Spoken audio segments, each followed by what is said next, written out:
Ever dreamed of like exploring those exotic places? Indulging in amazing dining and being pampered while sailing the high seas. Well, that's the allure of Carnival Corporation, the world's largest cruise operator. And today we're going to dive deep into their business, their competitors, and all the things that really make them tick, especially for anyone interested in the investment side of things. It's fascinating how Carnival has really created this incredible travel ecosystem.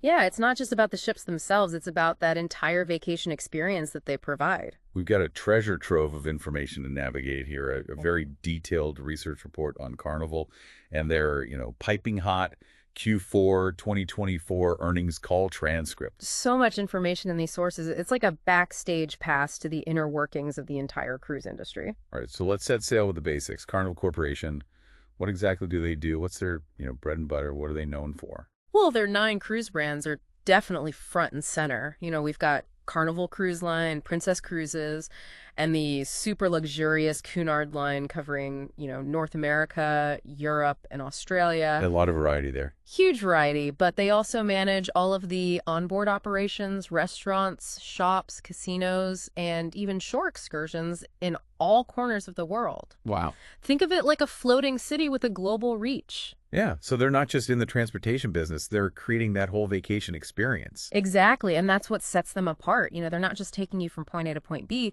they're really curating an entire journey Yeah. and catering to a wide range of travelers with that diverse portfolio of brands. So their scale must be pretty massive with a footprint like that. How do they stack up against the competition? They're the undisputed leader. They hold roughly 37% of the global cruise market. Wow. That size gives them serious advantages. They can negotiate favorable deals with suppliers, they streamline their costs, I bet. and weather economic storms better than smaller companies. Makes sense. Plus, over half of their passengers are repeat customers, so they've clearly mastered the art of cultivating brand loyalty. That's a really powerful combination. They've got the size, the efficiency, and the brand recognition. But every business faces challenges. What are some of the headwinds that Carnival's facing? Well, one major concern is their debt load, which stands at a hefty $27.5 billion. Oof, that's a lot. This could limit their flexibility in making strategic moves or responding to, unexpected challenges. Yeah. Another factor is their heavy reliance on consumer spending, which can be unpredictable, especially in these uncertain economic times that we live in. So it's not all smooth sailing. They need to navigate those waters carefully. Speaking of navigating, let's talk about the competitive landscape. Who are the other players vying for a piece of that cruise market pie? Oh, Carnival certainly isn't alone on the high seas. Royal Caribbean is a formidable competitor, I bet they are. known for pushing the boundaries with innovative ships like their massive Oasis class, which boast high-tech onboard experiences, things that are really cutting edge. Pushing the envelope. Then there's Norwegian Cruise Line, catering to a more upscale luxury-seeking clientele with their focus on personalized service and unique itineraries. And then let's not forget MSC Cruises. They're aggressively expanding into Carnival's key markets with attractive family-friendly packages. So it sounds like a real battle of the titans. Yeah. How does Carnival hold its own against all these rivals? What are their key advantages in this very competitive arena? Despite the fierce competition, Carnival's vast scale and diverse brand portfolio remain their trump cards. Okay. Their cost efficiency is unmatched, allowing them to offer competitive pricing and weather economic fluctuations better than their smaller rivals. Right. Plus, their range of brands caters to a wider spectrum of travelers, from budget-conscious families to those luxury seekers, giving them a broader market appeal. So they're playing the field strategically, leveraging their strengths to stay ahead. But the cruise industry is constantly evolving. What's Carnival's game plan for staying ahead of the curve and driving future growth? They're focusing on 2 key areas: extracting more revenue from each passenger and attracting new customers to the world of cruising. That's what I call a two-pronged approach. Yeah. Let's unpack those strategies. How are they planning to squeeze more revenue from each passenger without compromising the experience? They're investing heavily in advanced yield management systems. Okay. Think sophisticated algorithms and data analysis to optimize ticket prices and adjust them dynamically based on, demand, seasonality, and other factors. So they're using data to make sure they're capturing that maximum value from each sailing. Pretty clever. Right? What about enticing passengers to spend more once they're actually on board? They're mastering the art of, pre-cruise bundling, tempting passengers with packages for drinks, spa treatments, shore excursions, and other onboard experiences. It's almost like having a curated menu of options making it easier for passengers to indulge and personalize their trip. Absolutely. But what about attracting those who haven't yet experienced the joys of cruising? How are they widening the net? Well, they're strategically expanding their portfolio of private island destinations, creating those exclusive slices of paradise that you can only access through a Carnival cruise. Oh, the allure of a private island. Who can resist that? Tell us more about these exclusive destinations. Well, their newest gem celebration key is set to open in July 2025. It's designed to be like the ultimate Carnival experience, offering a diverse range of activities and amenities to suit every taste. Amazing. They're also reimagining Half Moon Cay in the Bahamas, renaming it Relax Away Half Moon Cay to reflect its tranquil bohemian vibe, expanding the beachfront, adding new dining venues, and even building a new pier to accommodate their larger ships. So they're really going all in on these private islands. Mm-hmm. But with such ambitious plan, there must be some inherent risks, right? Mm-hmm. What are some of the potential pitfalls they need to navigate? Well, their sheer size, while an advantage in many ways, can also become a liability. Managing such a vast and complex operation across all these diverse markets is a constant juggling act. I can imagine. And that massive debt we talked about earlier could really become a burden if interest rates rise or if they encounter unexpected financial challenges. So they need to steer carefully and manage their resources wisely. How does their risk profile compare to that of other cruise lines? Are they more or less vulnerable in that regard? Their diversification and scale offer some protection against economic turbulence, especially compared to smaller, more niche competitors like Norwegian Cruise Line. However, their substantial debt load does make them more vulnerable than a company like Royal Caribbean, which has been much more aggressive in paying down its debt. It seems like a mixed bag, strengths and weaknesses to balance. Let's take a step back and look at their recent performance. How did Carnival actually fare in 2024? Yeah. Did they meet their targets? Were there any big surprises? Well, 2024 was a banner year for Carnival, exceeding expectations across the board. Wow. They shattered revenue goals, hitting a record $25 billion, and achieved an impressive 11% increase in yields. That's billion with a B. Yes, billion with a B demand is surging, with both new and repeat customers really flocking to cruises. They had a seventh consecutive quarter of record revenues, signaling a really robust and sustained recovery from that pandemic slump. That's quite a turnaround. It sounds like they're riding a wave of success. But what about the future? What should savvy investors keep an eye on as we sail into 2025 and beyond? Well, there are several key indicators that can really provide valuable insights into Carnival's future performance, things like consumer demand, pricing power, and the effectiveness of their growth strategies. Let's take a deeper dive into those crucial indicators when we return in part 2. Welcome back. We just discussed Carnival's performance in 2024 and how they're positioned for future growth.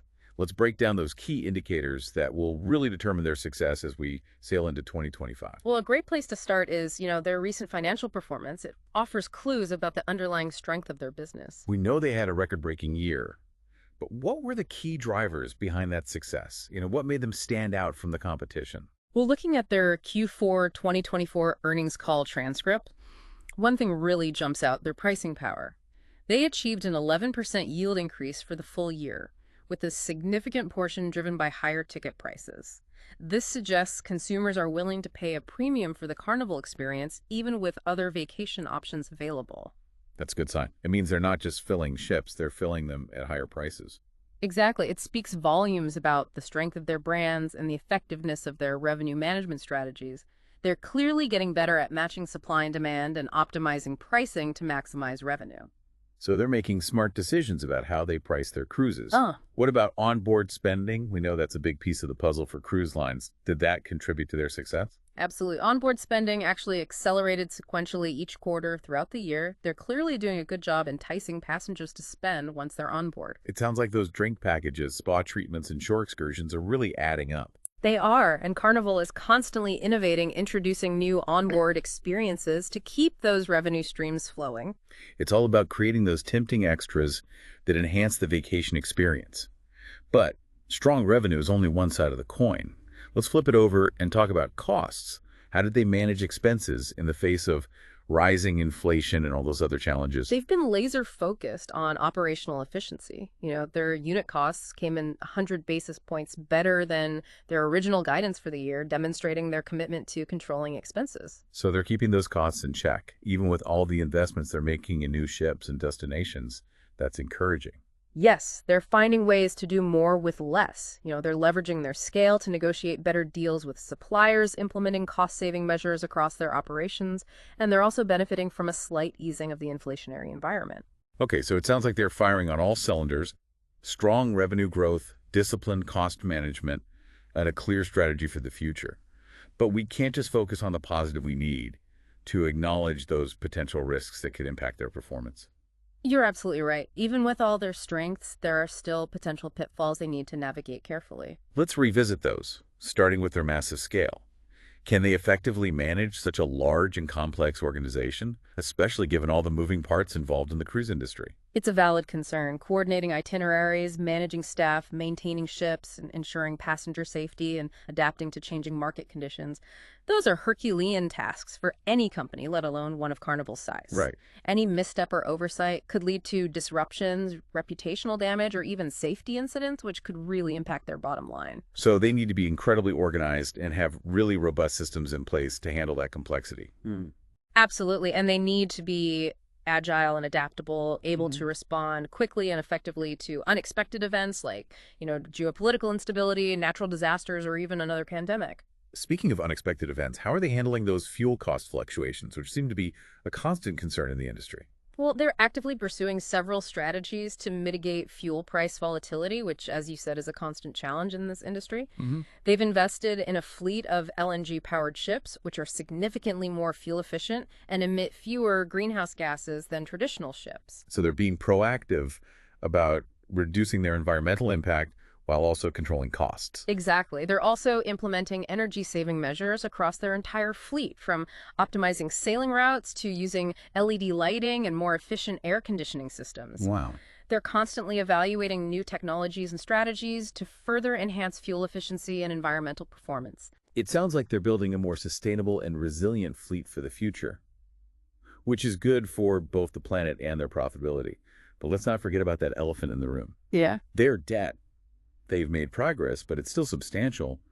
What are they doing to manage that burden? Deleveraging is a top priority for them. They made significant progress in 2024, paying down over $5 billion in debt, including prepaying some of their more expensive debt to reduce interest expenses. So they're not just passively waiting for the debt to decrease, they're actively taking steps to reduce it. Precisely. They're also refinancing some of their debt at lower interest rates, capitalizing on favorable market conditions. Their goal is to achieve investment-grade leverage metrics by 2026, which would provide more financial flexibility and potentially lower their borrowing costs in the future. Okay, so they're chipping away at that debt mountain, but it's a marathon, not a sprint. It requires discipline and a favorable economic climate. Now, let's shift our focus to those private island destinations that we discussed earlier. They're a key part of Carnival's growth strategy, but there's also inherent risk in relying on them so heavily. You're right. While private islands offer a really unique selling proposition, they're a significant investment, and there's always the risk that they might not live up to expectations. What are some of the specific concerns about these private island destinations? Well, one concern is that they might not resonate with guests as strongly as anticipated. What if the experiences aren't unique enough, the amenities aren't up to par, or the overall vibe just doesn't align with Carnival's brand image? Yeah. If they don't deliver on their promises and create a destination that justifies that premium price, it could backfire. So they need to make sure these islands are truly special, not just another beach with a Carnival logo. What about the logistics of getting people to these islands? Are there enough ships sailing to them to make them viable? Accessibility is another important factor. They've strategically located Celebration Key near their main ports in Florida, making it easily accessible for a large portion of their fleet. Okay. They're also expanding the pier at Relaxway Half Moon Cay to accommodate larger ships and increase capacity. So they're thinking strategically about logistics and ensuring those islands are well integrated into their itinerary network. Exactly. They're also promoting those destinations heavily to drive demand and make sure they're top of mind for potential cruisers. It's all about creating excitement and making those islands a must-visit destination. It seems like they're covering all the bases, from ensuring the quality of the experience to making those islands easily accessible. But there's another risk that looms over any cruise line brand reputation. The industry has faced its share of negative publicity in recent years, from norovirus outbreaks to environmental concerns. How is Carnival managing that risk? They're acutely aware of the importance of maintaining a positive brand image and are taking proactive steps to manage their reputation. They've implemented rigorous safety and hygiene protocols, invested in sustainability initiatives, and they actively engage with communities and stakeholders to address concerns and build trust. So they're not just reacting to crises, they're trying to prevent them in the first place. Right, and they're communicating their efforts transparently to build confidence with both consumers and investors. It sounds like they really understand that a strong reputation is essential for long-term success in this industry. Absolutely. All right, we've delved into Carnival's financial performance, operational challenges, risk mitigation strategies, and the importance of brand reputation. It's clear they're a company in motion, constantly adapting and evolving to stay ahead in a really dynamic industry. They're facing some headwinds, but they're also capitalizing on tailwinds. Let's pause here for a moment. When we return in part 3, we'll analyze those key indicators to watch as we assess Carnival's long-term prospects and ponder the future of cruising in a world facing economic uncertainty and environmental challenges. Welcome back. We've covered a lot of ground, analyzing Carnival's performance, their strategies, and the challenges they face. Now it's time to gaze into that crystal ball. What are those crucial factors that could make or break Carnival's success in the years to come? Well, there are several key indicators that I think investors should really keep a close eye on, factors that can provide, those valuable insights into the company's long-term prospects. So let's start with the most fundamental factor. Consumer demand. Cruising is a discretionary expense, very susceptible to economic fluctuations. What are some of the warning signs that might indicate a shift in consumer behavior? I think one clear signal would be, a decline in booking volumes or a shift towards shorter booking windows. If people start hesitating to commit to those vacations far in advance, it could signal a lack of confidence in the economy or a reluctance to, spend on big ticket items like cruises. So it's not just about the number of bookings, but also the timing of those bookings. Exactly. A healthy booking curve shows a steady flow of reservations across different time horizons. A sudden drop-off in advanced bookings could be a red flag, suggesting that consumers are becoming more cautious with their spending. Makes sense. Do those advance deposits, are those a good gauge of consumer sentiment? I know some people put down deposits to hold their spot even if they're not fully committed to the trip. Yeah, advanced deposits can be a useful indicator. A decline in the average deposit amount or an increase in cancellations could signal that consumers are becoming more hesitant or, financially strained. So those early booking patterns can really reveal a lot about the health of the consumer and the cruise industry as a whole. Absolutely. And Carnival is keenly aware of these trends. They have, sophisticated systems for tracking booking patterns and analyzing consumer behavior to anticipate those shifts in demand. All right, let's move on to another key indicator, pricing power. Can Carnival continue to raise prices without pushing passengers towards competitors or other vacation options? Well, competition is a constant pressure point in this industry. If rivals start slashing prices or offering deep discounts, Carnival might be forced to follow suit to stay competitive. Right. This could lead to a price war that erodes margins and profitability for everyone. It's a delicate balancing act. They need to find that sweet spot where they can maximize revenue without alienating those price-sensitive customers. Exactly. And the perceived value proposition is crucial. If customers start to feel that cruises are becoming too expensive relative to other vacation options, that could also put downward pressure on prices. So they can't just raise prices arbitrarily. They need to constantly innovate and enhance their offerings to justify those premium fares. You're right. They need to stay ahead of the curve, anticipating what customers will value in the future. That includes everything from upgrading their ships and introducing new onboard experiences to, expanding those private island destinations and crafting unique itineraries that really capture the imagination. It's all about creating a compelling experience that makes passengers feel like they're really getting their money's worth. Now, let's talk about those unpredictable fuel costs that always seem to loom over the cruise industry. What are some external factors that could send those fuel prices skyrocketing?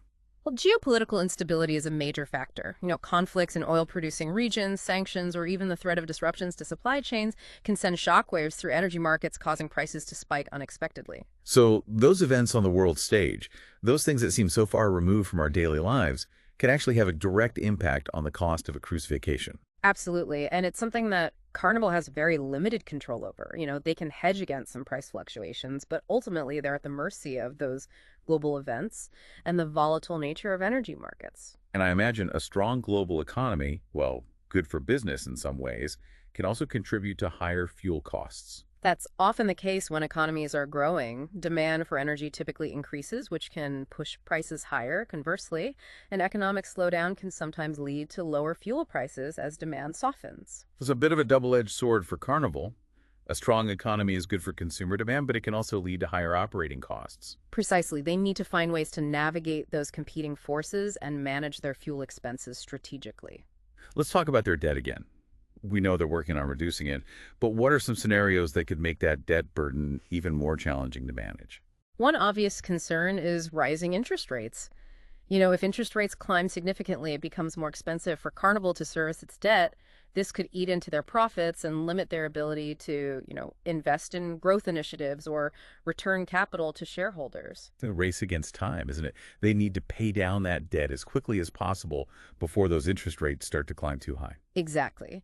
And they need to maintain a strong credit rating to ensure they can refinance their debt at those favorable rates when it comes due. What about the possibility of another financial shock, like a recession or a global crisis? Could that throw a wrench into their deleveraging plans? Absolutely. A major economic downturn could significantly impact their revenue and cash flow, making it more difficult to meet their debt obligations and potentially derailing their efforts to reduce their leverage. So they're not out of the woods. Yet a stable economic environment is crucial for them to execute their deleveraging strategy successfully. Finally, let's revisit those private islands. We know they're a big bet for Carnival. But what are some potential pitfalls that could turn those idyllic escapes into financial burdens? One risk is that those islands simply fail to live up to the hype.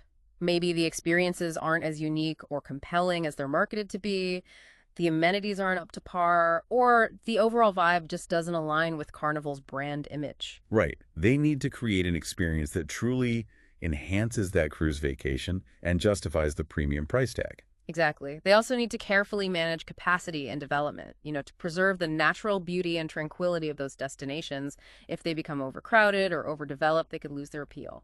It's a balancing act. They want to maximize revenue from those islands, but they also need to protect their long-term value and, be mindful of their environmental impact. You've hit the nail on the head. It's about finding that sweet spot where they can create a sustainable and profitable business while preserving those pristine environments. This has been a really insightful look into Carnival Corporation, a company navigating the complexities of a dynamic and ever-evolving industry. They have a lot of potential, but also face some significant challenges, as we've discussed. There are several key factors to watch, from consumer demand and pricing power to fuel costs and debt management, not to mention the success of their ambitious private island strategy. Thanks for joining us on this deep dive into the world of Carnival Corporation. We hope you've gained a better understanding of this industry leader and the forces shaping their future. This content is produced by Compasscope.com. For more than 1,100 public listed companies, find detailed research reports, visual mind maps, earnings call analysis, and audio discussions on Compasscope.com.